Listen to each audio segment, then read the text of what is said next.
आपण बघत आहात आवाज कसमादेचा।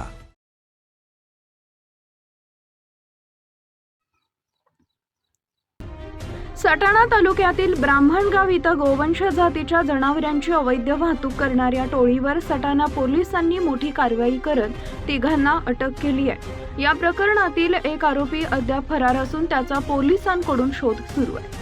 मिळालेल्या माहितीनुसार सटाणा पोलिसांना गुप्त माहिती मिळाली होती की ब्राह्मणगाव इथं गणेश लोंढे हा साथीदारांच्या मदतीनं चारचाकी वाहनातून गोवंश जनावरांची अवैध वाहतूक करणार आहे। माहिती मिळताच पोलीस उपनिरीक्षक अमोल सूर्यवंशी, पोलीस हवालदार शरद कुवर, पोलीस शिपाई सुधीर साप्ते आणि जितेंद्र बोरसे यांनी तातडीनं ब्राह्मणगाव गाठत सापळा रचला। दरम्यान गणेश लोंढे यांच्या घराजवळ उभे असलेल्या पांढऱ्या रंगाच्या झायलो वाहनात एक गाय आणि 3 वासरे अशी 4 गोवंश जनावरे अत्यंत निर्दयतेने पाय व तोंड दोरीनं बांधलेल्या अवस्थेत आढळून आली।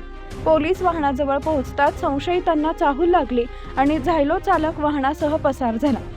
इतर दोघे शेताच्या दिशेने पळून गेले। पोलिसांनी पाठलाग करून मुजम्मिल खान मेहबूब खान याला ताब्यात घेतले।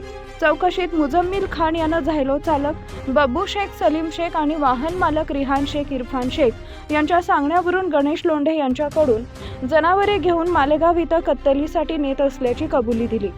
या प्रकरणी मुजम्मिल खान, बब्बू शेख, रिहान शेख आणि गणेश लोंढे यांच्या विरुद्ध गुन्हा दाखल करण्यात आला आहे।